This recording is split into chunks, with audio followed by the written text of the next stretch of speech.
jump straight into it because I'm going to start with a brief introduction this Cool, time. cool.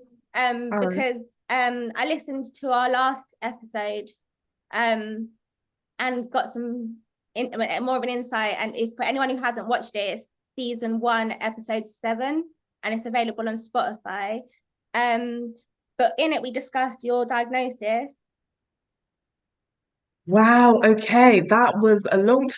Yeah, yeah, I'm on board. I'm on board, right? Yes, yes, and which we're going to delve into deeper throughout.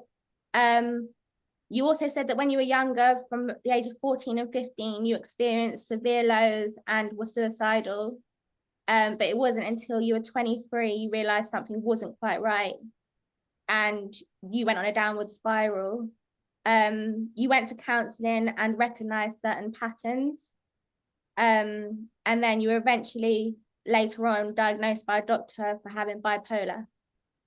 That's right. That's right. Yeah. Are you happy for me to have shared that? Because you've said it in Yeah, the no, Spotify. Yeah. Okay. I think it's always helpful to have a bit of context as well, you Yeah. know? Yeah. Yeah. Um, you never quite understood the label and you didn't want to accept it. And the reason I wanted to add that in is because so many people can relate to that. Because once you're diagnosed, the first thing initially is like, wow, is that really, I don't know, it's not me, or yes, or whatever. Um, and then eventually you started taking medication. Um, but you've had highs and lows, and today I feel like we're going to delve more into your story and understanding you more. So Oh, you I'm so appreciative of the fact that you reached out and asked to be a guest on I Can Relate. And thank you. usually I ask the interviewee more information as to what they wanted to discuss, but I felt like I wanted to do that on the platform so that we Yeah, can be as raw and as honest as possible. So yeah, enough about me, or enough I about like me that. talking, but let's move on, and let's the floor is yours. Wow, okay. It's so weird, like hearing you just like remind me of parts of my journey. That was a bit surreal because I've kind of compartmentalized those parts of my journey. And I think it's probably come from a place of acceptance. It's kind of almost like I've shelved them away.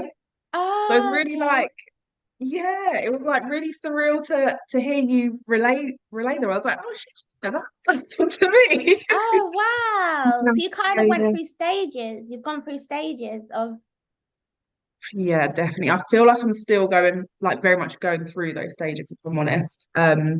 Like when you said about the whole acceptance thing, like really struggling to accept the diagnosis, I feel like I go through cycles of that. Like I was diagnosed in 2012, but I yeah. still go through cycles of that, like where, say, for example, if I'm like going through a period of like wellness, I find it really challenging to accept that diagnosis of Okay. bipolar. Okay. And that's Um, sometimes you've come off your medication because of that. well, yeah, in the past that's been the case. Like Yeah. I've been on meds for like more than like I think it's been like 4.5 years now, just over 4.5 years. Like, and that for me is like a massive feat because it took me like it was a journey in itself to accept the fact that I needed medication, to kind of like, I mean, anyone that's taken any sort of like um I can't think of the right word, like psychosomatic drugs, basically, would know that it's not a smooth sailing journey. Like No. you have to try different things. Like Yeah. some things really don't work, some things fuck you up Yeah. really I can relate much, to that. I can relate to right? that. And then it kind of almost emphasizes that narrative of like, oh, like medication isn't for me, like I don't want to be on medication, like but I feel like I've come to a place, and it's quite a steady, and I'd say I've been on in this place for a while now, of like accepting the whole medication thing, that medication is um part of my treatment. It needs to be part of my treatment. And I think that's another thing that's been like a really hard thing to kind of like learn and accept is that I think I don't I feel really guilty like speaking on people's behalf sometimes, but basing it on like my own experiences, like some of my peers, um, of like how medication can often be fed as the answer, like from like psychiatrists. And I really I've really struggled with that because not without re-mentioning what I said about the whole like struggling with the relationship with medication, but I struggle with that because I don't think clinicians emphasize enough how much like breadth there is to treatment. Like Yeah. it's not simply just the medication. Like the medication is super important, and for some people it's more important than others, and you know all of that kind of stuff. And it's very different for individuals also, but there's also so much that makes up the whole treatment process. It's Like, true. and it takes a long time to get to know that, I feel Yeah. like you know, sometimes you're experiencing periods of unwellness, and like for me, um, like I would experience like low episodes, high episodes. I've now experienced two psychotic episodes, and that the psychosis in itself has been like a really, I don't know, like it's been a journey. It's been a Yeah. real Yeah. journey, like just getting my head around that. Like there was so much self-stigma, like for me, when it What came do to you mean by that? Self-stigma? like there was so much shame. Like I was like laden in shame. Like What, from just yourself or other people? yeah. From yourself. Like Okay. yeah, like I was just giving myself a hard time, like, you know, like how could this happen to me? Like, I'm not the type of person that would experience psychosis, whatever the hell that Yeah. means. Like, you know, just like feeling really like shamed to like to admit to myself that it happened, not really kind of opening that space, that kind of like I don't want to call it a wound because like psychosis is so complex, like It's so complex. it's so complex, and to call it a wound, it's not very fitting of the experience. But like I think I just felt ashamed to talk about it, and I think this is probably the first time that I've openly spoken about it from a lucid space because I also like I wasn't very lucid for a very long time after my first psychotic episode. Okay. Um, and that made it really challenging to understand the psychosis, like, and to move on from that shame. Yeah. Like, I just felt really stuck in that shame because I just associated a lot of like difficult and challenging emotions with it. And, you know, a lot of things come up for psychosis. Like, for me, um, some like childhood trauma like came up from it that I kind of like squished for like 3 decades. And it was really challenging to like maneuver through that initially and kind of like get to a place of acceptance with that and get to a place of beginning to heal from that. And it's just it's just so complex and it's not spoken about enough. Clinicians speak about it in a very clinical, like, But oh they yes, don't it's understand it, do they? oh, they really don't, and it's so frustrating. It's so frustrating. Like it's just very like black and white. Oh yes, it's delusions. It's hallucinations, and I feel like it's so much more than that. Like Yeah. I like it's a bit awkward. Like I say anything that I say about psychosis from a place of like perspective Yeah. rather than from a place of like you know, like knowledge or like um, you know, research or anything like that. But like Yeah. I really do feel like it it's a time where, at least for myself, like my psyche was like became like really hyper connected and then it also became fragmented almost at the same time. Oh, So wow. there was so much going on. Um, and it's a really, really tough place to navigate because you're not in a lucid state at the time. So it's just kind of like just I don't even know how like for example me myself, I don't know how I got through like both times, but When were they, the times, if you don't mind me asking? sorry, say that again. When were they? When were they? So the very first time was in 2019. It was like at the beginning of 2019. And that lasted for maybe like 3 months. So that was a really long time to like Yeah, be in that state of mind of like where my reality was like really, really distorted. yeah. And that's essentially what psychosis is. And then the second time was very recent. It was in March this year. Wow. Um, Okay. and right, and it's really interesting to have experienced it the second time round because the whole shaming, like the shaming and the kind of like self stigma wasn't present. Yeah. Like, and it was almost like I'd gotten to a place of not just acceptance, but of forgiveness of myself. And Oh, but I think it's it's kind of sad that it's gets to a point of like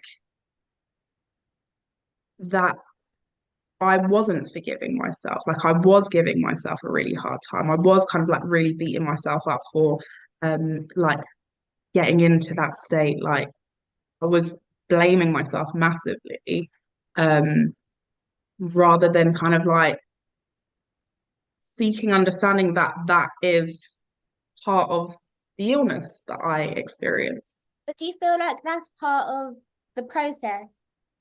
Do you know what I mean? Like you have to go through a process to navigate your way through it.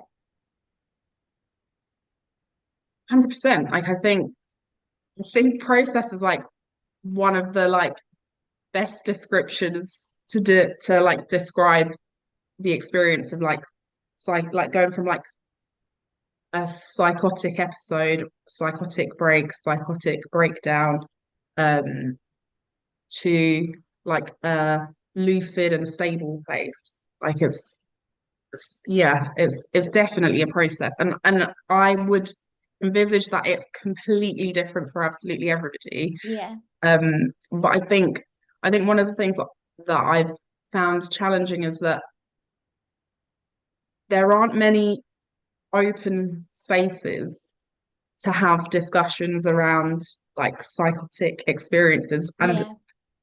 not just in terms of like sharing like the delusions or the hallucinations which can be really challenging to relive as well but in the sense of that kind of like everything that comes with it emotionally and and the challenges that come like I said with the whole like almost like assassinating yourself like and I do think there is this is where I'm talking theoretically but Yeah, like no, I no, do think that's there fine. is a process of like an ego death taking place like from a psychotic episode. I feel that I experienced that myself. um What do you mean by that? An ego death? um That's essentially like sorry.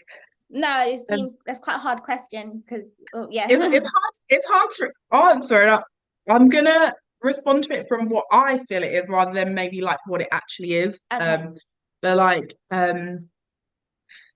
essentially like where you're the way that you envisage yourself, your perceived reality, like like almost like comes to an end or like comes to um like changes like oh, I don't So know how when to you're explain it are like you saying succinctly. that when you're in the psychosis, then when you come out of the psychosis, it's an ego death?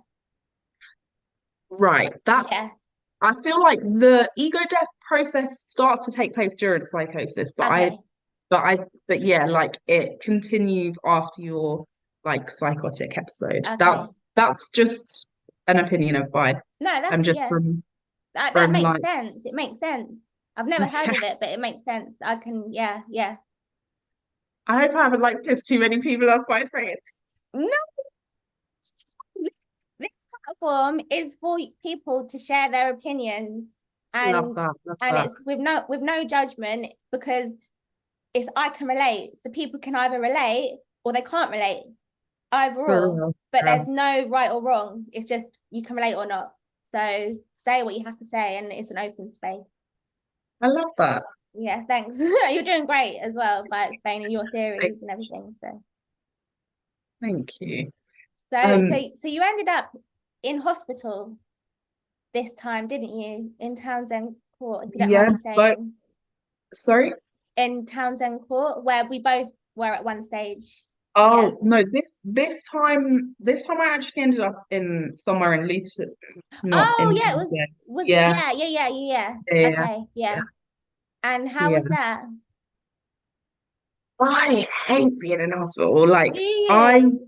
Do you yes, mind me I asking about the hospital experience? no, No. no. You can Okay, okay, honestly, you can ask any questions you want to ask. okay, okay. So you hated it in hospital?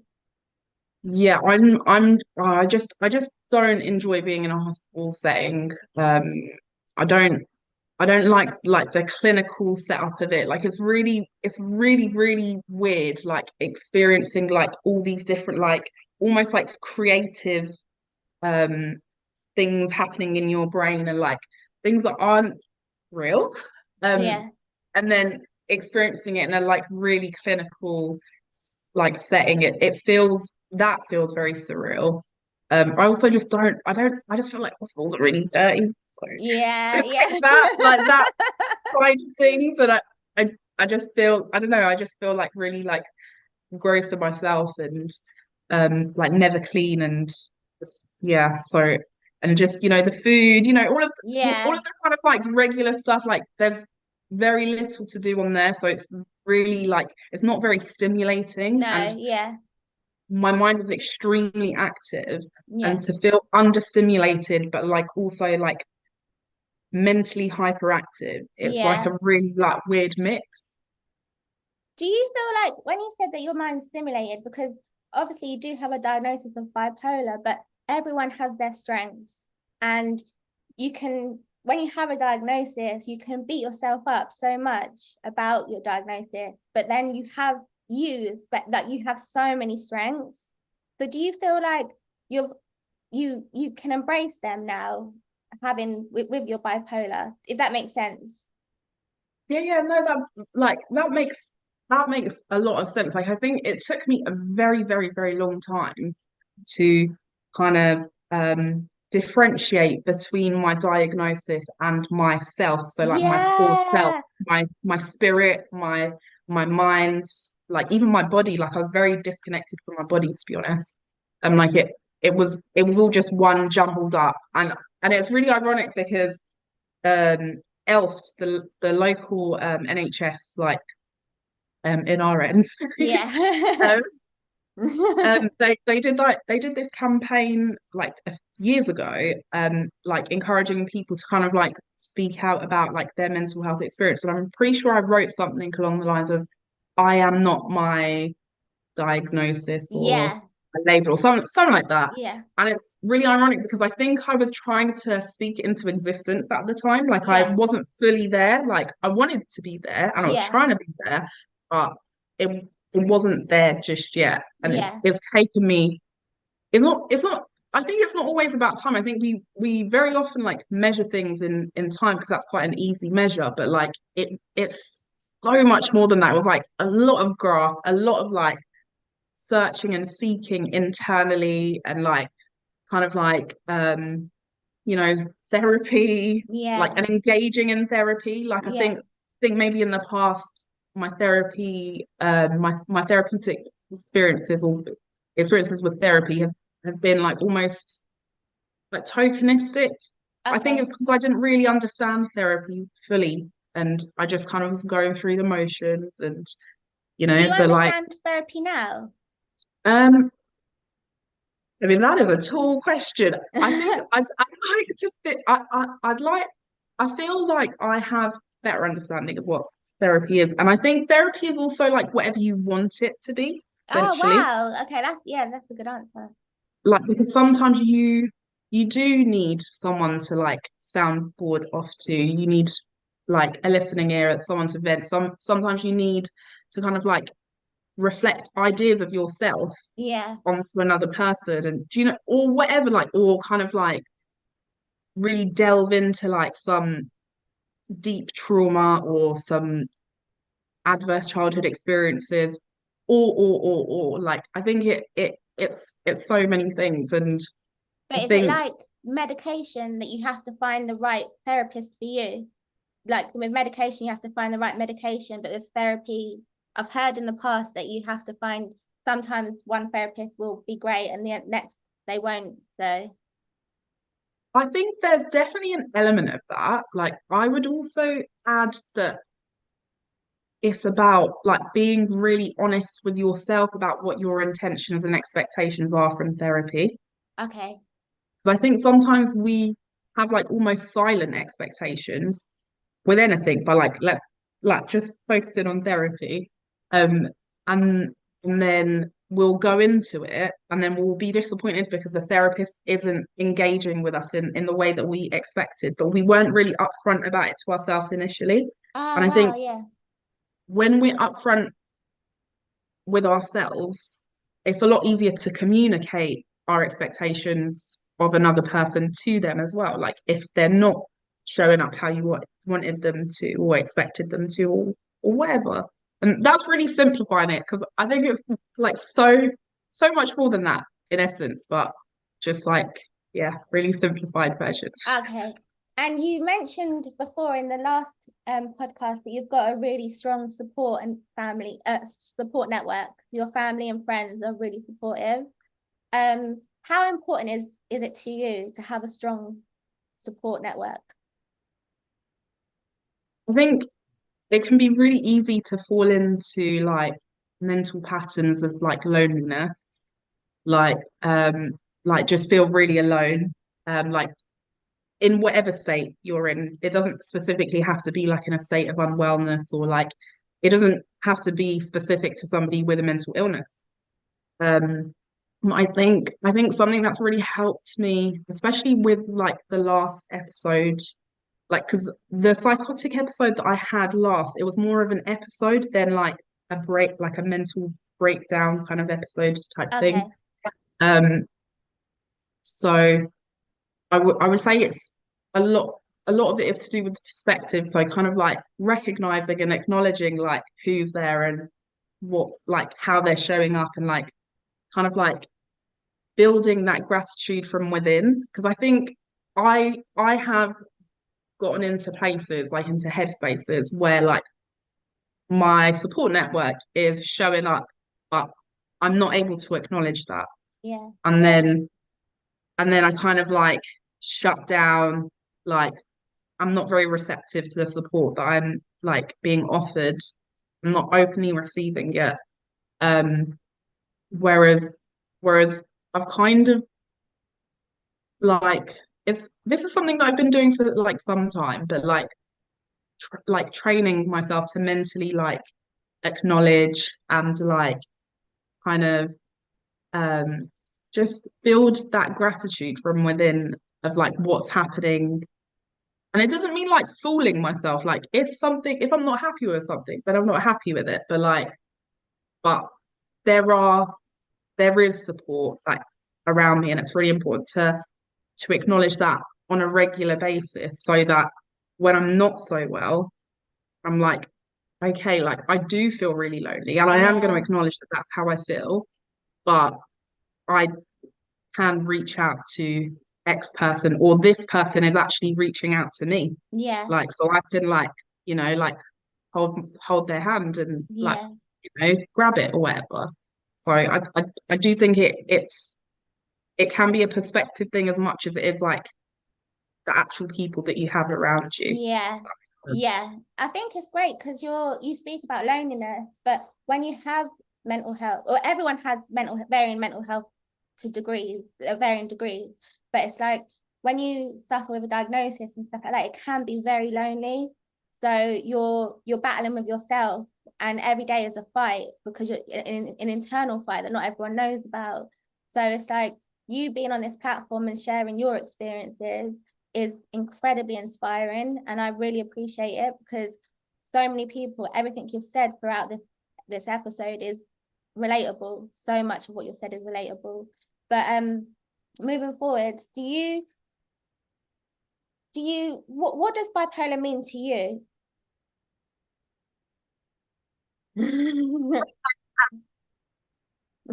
Um, no, like I think it's something it's something that I'm learning to understand my relationship with. Yeah. And I say that because even say the latest episode that I had in March, like that really like knocked me for six. Like didn't I don't even know where that came from. Like I was Oh, do you really, not know where it really came well. from? I mean, maybe I wasn't sleeping very well. Like Oh, that's like okay. and I was like speaking about like previous psychotic experience with like one of my friends. Like I don't know if that like kind of I don't know. Like I did actually come across something that said how excess dopamine in the brain can lead to like hallucinations Oh, and wow. delusions, That's which makes interesting. sense because like with like a lot of recreational drugs like that can happen. Yeah. To be fair, it can happen with a lot of like medication as well. Yeah. It always makes me laugh when my psychiatrist is like, are you taking any street drugs? I'm like, no, it's not the moment. It's just funny they call it street drugs, but anyway. Um, but yeah, like so I don't know if I was like just I was in just such a good place of my life that like all that dopamine just led me to Oh, okay. solutions and hallucinations. I honestly like don't have a clue, um but I was in a place where I kind of had convinced myself because I was so well that I didn't really have bipolar anymore. Okay. Um and um and it's weird because I have hadn't experienced that for a few years, like that kind of that thought, I guess. And I think it's challenging because every time I get to a place of thinking that I've accepted like this diagnosis and this illness, it kind of reminds me like how complex it is and how Yeah. like yeah, it's it's more than just like highs and lows and like for me like episodes like I know some people experience bipolar differently but like it's just so complex and Yeah. I honestly feel like I'm learning to have a relationship with it like almost every day. Oh, that's brilliant. But it just took you a process, like we said before, to get to this stage now. So you mentioned earlier that you had a meet your psychiatrist said something. So do you see a psychiatrist like regularly or do you do okay. And yeah, I won't go into that because that's personal, but I just wanted to know whether you did because yeah. um I don't mind talking about that to be honest like I'm the interesting thing is I've never been discharged from like the outpatients team Oh, so like okay. the So you've got that psychiatric. support, you've got that continued support there. Yeah, like it's weird because I know that that's not necessarily the case for everybody, and I don't really know like how I ended up in like this position. Because there have been times where like I haven't engaged even like haven't shown up to appointments or whatever. Yeah.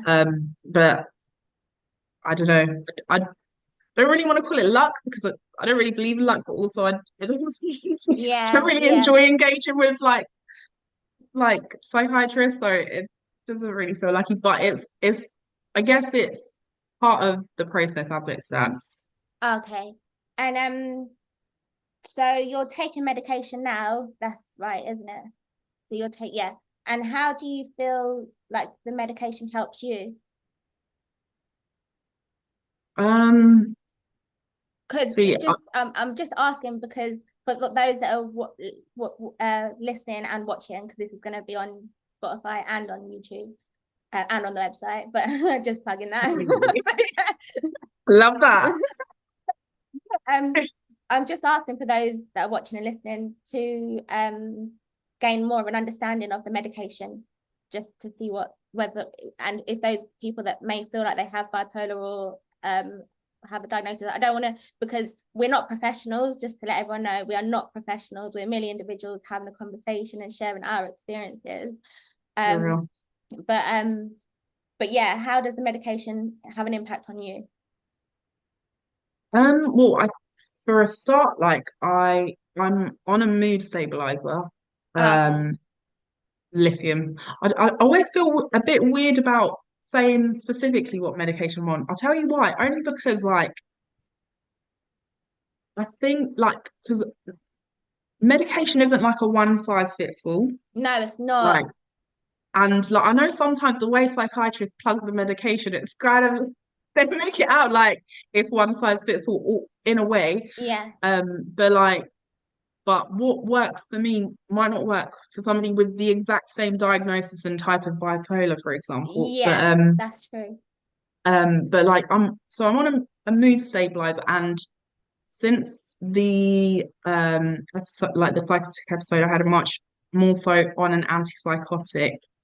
I the way that it's helped, like firstly, it took me out of that psychosis, like, and it feels really weird when that happens because it feels very abrupt and very like it's it's almost like stark and you feel a bit naked and like, whoa, what the hell? And like what was happening? Oh my God, did I actually say that? Like what the hell have I done? Do you know what I mean? Yeah, It's yeah, a lot like to contend with.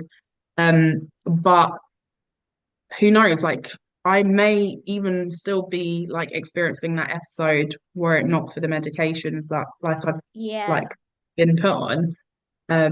So I'd say they've definitely helped like loads. I think that's really, really good advice in the sense of it's not what fits all, because you can be put on medication and be naive to it and just say, oh yeah, the psychiatrist knows what's right for me.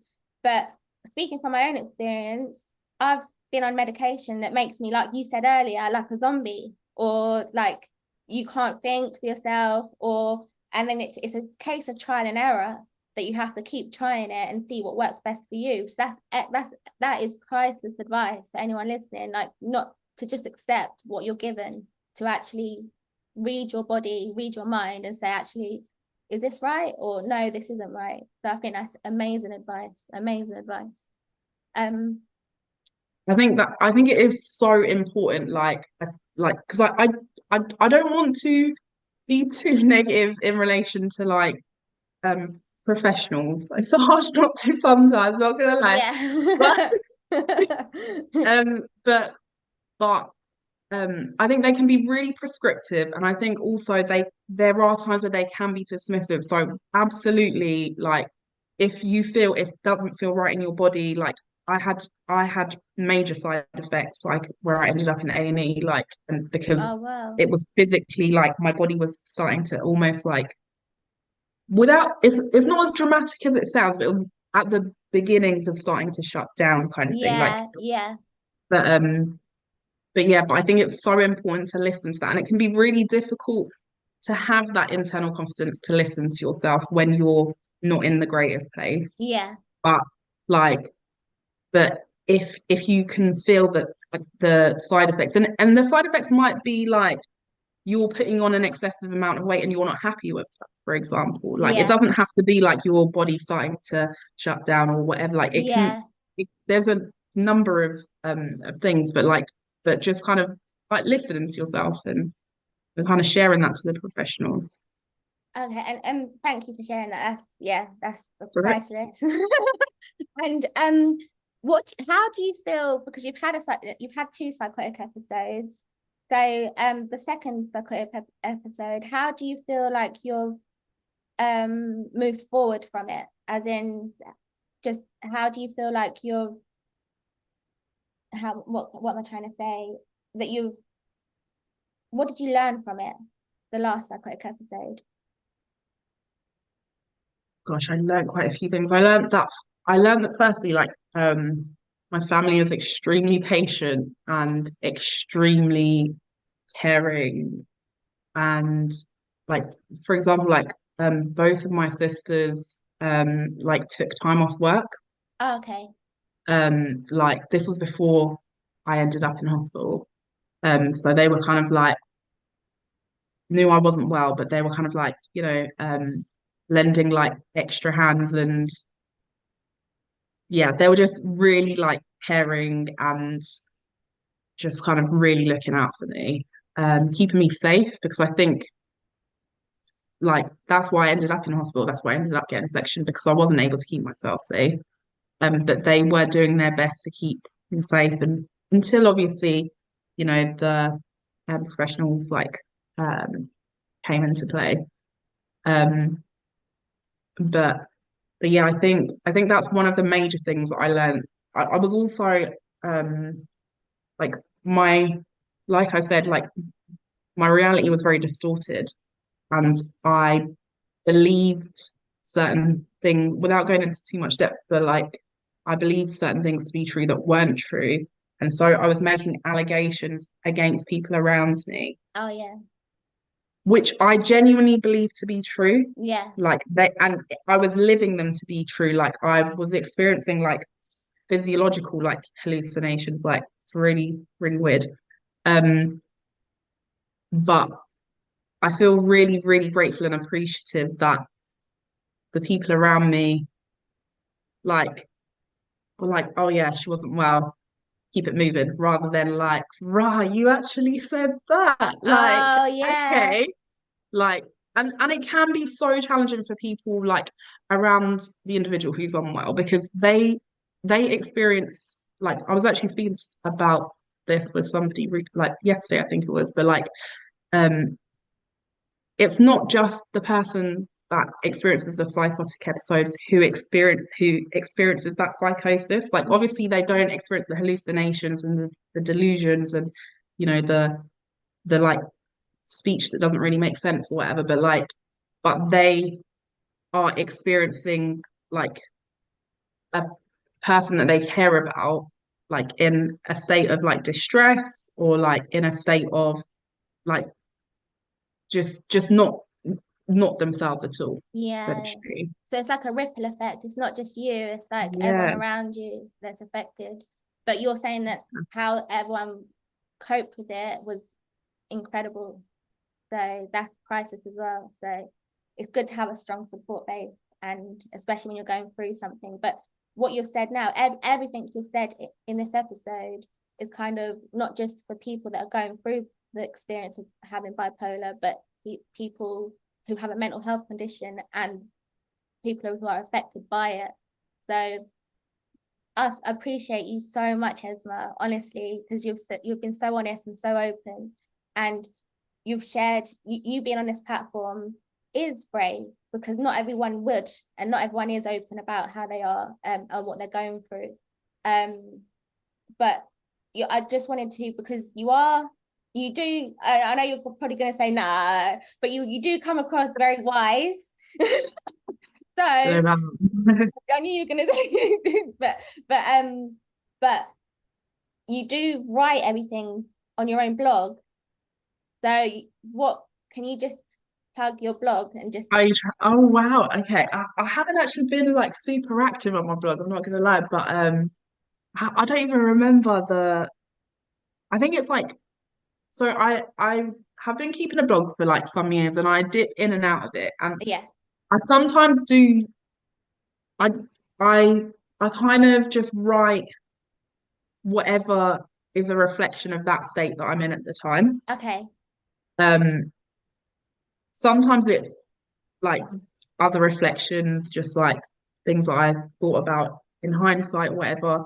And it's actually called Reflections, but it's spelt like REF.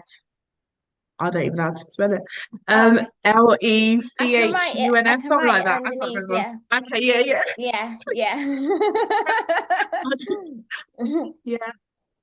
But yeah, so for all the listeners, all the viewers, to follow Esma's journey and to learn more, there is plenty to read. It's a great read on the blog. And is there anything you wanted to say that I haven't mentioned, or you haven't mentioned, or I haven't asked, or you haven't? Is there anything this one that you wanted to share with the viewers? I think I'd just like to add that, like, I think even conversations like this, like, can make the the the experience of mental illness seem a lot tidier than it is. And like it is chaotic, it is messy, it's really fucking hard, like it's super challenging. And I think the way that people work on themselves and work through those challenging episodes isn't like given enough like recognition. And I think that's something that it's hard to give yourself recognition for, but anyone who's listening that is experiencing like a super tough time, like you pat yourself on the back, or like just kind of like give yourself that acknowledgement of how hard like you're working to get yourself through it. Yeah, definitely, definitely. For everyone listening or watching, Esma, what you said is absolutely right. Just pat yourself on the back, because what you're doing is just, it's, you're battling, you're fighting, you're amazing. So keep going, and yeah, stay strong. All right, Yeah. thank you, Esma. So much love Thank to you. you. Mwah, thank you. So much. Yeah, take care. See you soon. Take it Bye easy. Bye. bye.